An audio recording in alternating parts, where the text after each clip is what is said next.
berono sing ngandure omah. Mambau ke aswajat pating klulung. Jarene wong tuwa-tuwa biyen. Lambange arep ana malih. Ya. Rasane ati ora kepenak.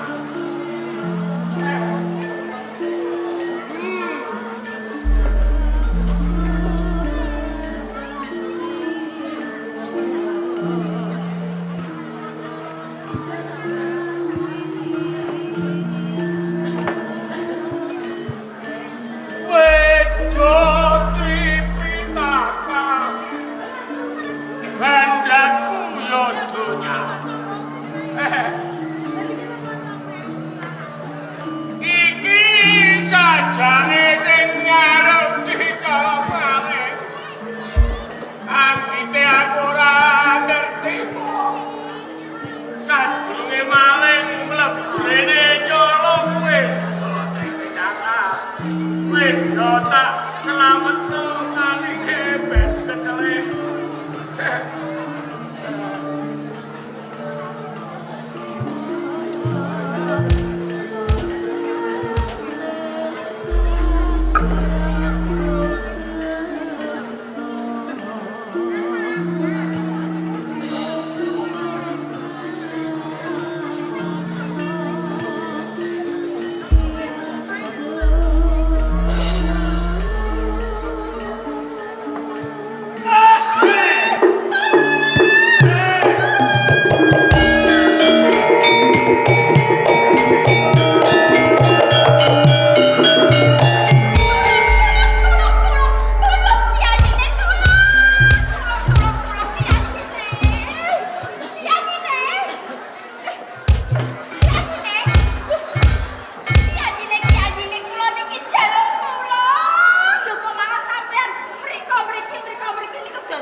Aku tak takok sithik karo kowe yo Nyi. Napa?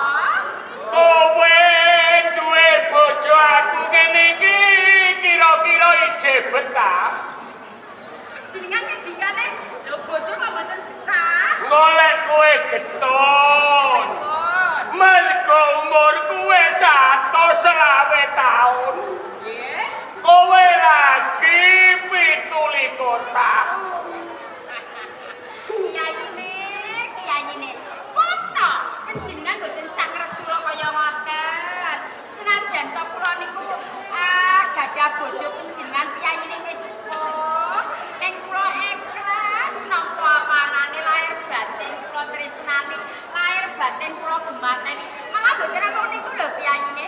Rina wengi kula niku ndonga lan nyuwun mugi-mugi sampeyan dadi pundhut sing kosok. Diparingi panjang yuswa piyayine. Piyayine. Sampeyan niku wis tuwek kaya purian barang. Yen kira sakono diparingi panjang yuswa. Panjenengan iki ngendika manut sithik mawon kok nggih purek. Iki lho diparingi panjang yuswa piyayine iki lho ya.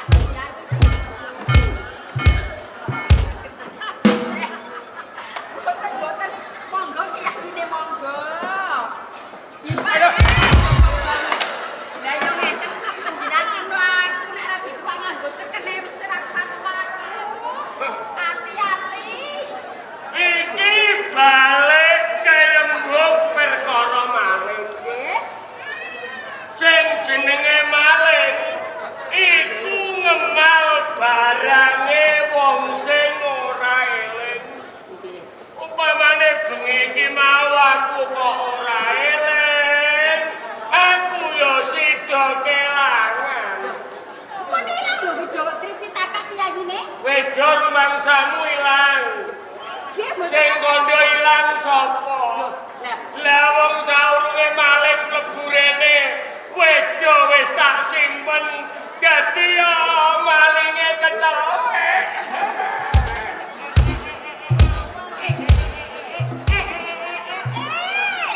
Dadi gede cilik kowe ngecak Parwayana. Sapenane kowe ngerti sapa malinge ya? Apa Parwayana? Aku ra wedi. Senajan to kowe ngerti, nek sakenane aku arep nyolong kitab Tripitaka, aku ora bakal wedi kowe. Luwe-luwe, kowe iki wis tuwa. Sedelo meneh mesti mati. Kulo nganti kaget. Panjenengan iki kok mabuk dunduk teng mriku. Monggo piyayine. Bojoku apike. Iya, panjenengan iki Omongane kok blarak-blarak. boten Ora usah mbok kon mati ndara mati dhewe no. malinge niku lho piyayine. Aku dari pirang dino. Iki lho wedo ora sida ilang. Lah, Nyai, nggih. pancene sing jenenge menungsa kuwi saya mundhak umur, saya ngurangi wibawa. Kejaba tenaga suda, wibawa uga suda tulasane kaya. Terus piyayine? Nalika aku ijeh rasa ora ana sing arep wani gegabah karo aku. Nanging bareng saiki aku wis tuwa, aku bakal disuyah. Nyatane arep ana wong sing milih wedo kang kuwi. Mergo aku wis tuwa, wedo arep tak warisno karo murid-muridku. Ngaten. Akeh murid sing pantes nampa warisan wedo. Mung bocah loro. Sinten piyayine? Siji mat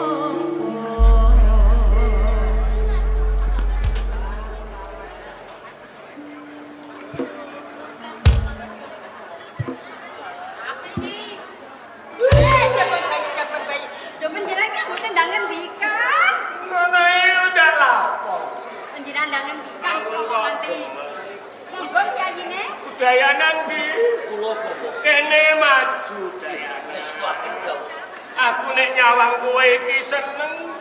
Upama aku dadi bocah wedok perawan, aku lilo munggah-munggahi karo kowe.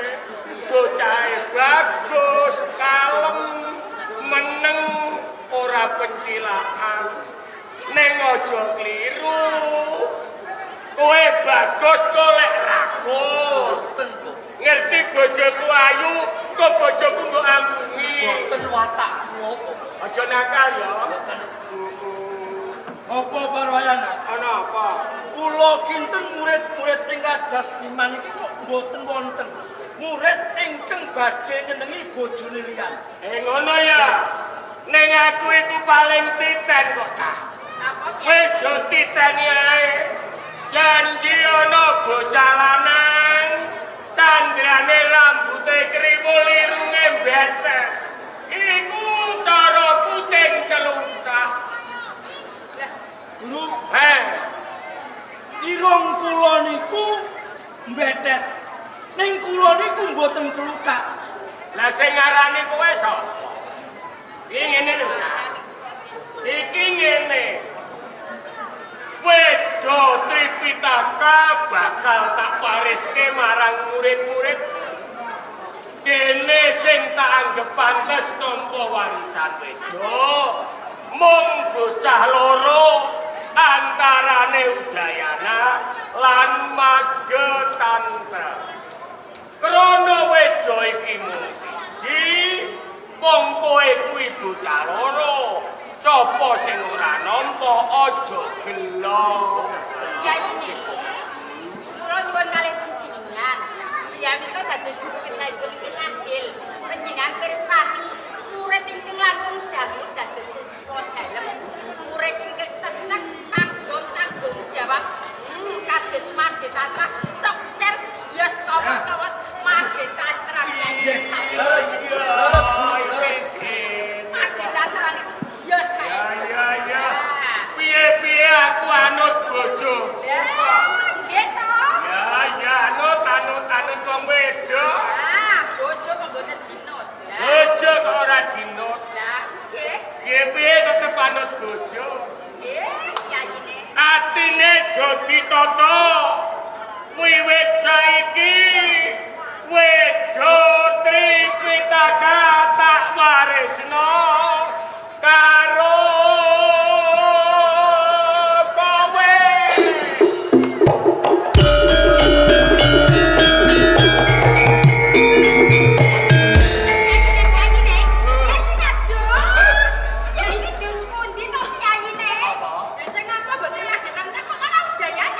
Iya, kowe iki kok iso. Kowe ya goro-goro ae. Guru, panjenengan leres ingkang panjenengan paringi kitab Tripitaka menika dede kula ning Udayana. Lho. Dadi sing nampa wedo iki Udayana. Udayana. Lho.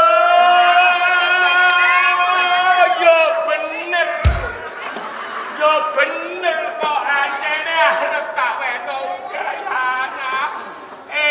Syukur dano tua-tua kok ije awas aku. Tak warisno Udayana. Matur suwun. Ora nugroho, ora bejo, ning saya abot sesanggemanmu Dayana. Kira tak wenehi wewenang buka saenggo nyinaoni isine wedo. Mengko bakal piduna kanggo awakmu dhewe lan bisa kanggo tetulung marang sama samaning urip adhedhasar ikhlas ingkang tanpa pamrih. Golek papan kang sepi wiwitana nyinaoni wedo Tripitaka tabaku. Ingatken sawetawis tambahing pangestu. Ingate ati aja kaya bocah.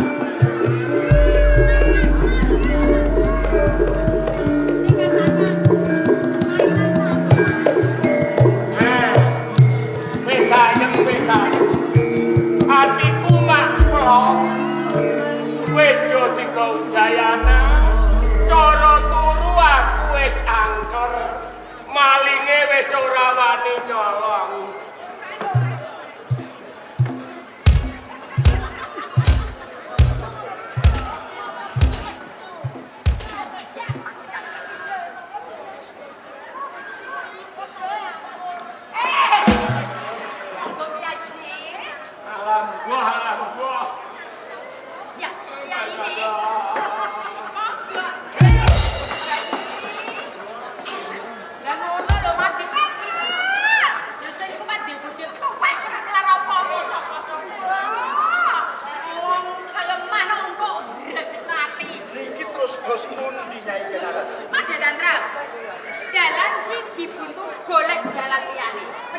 kene.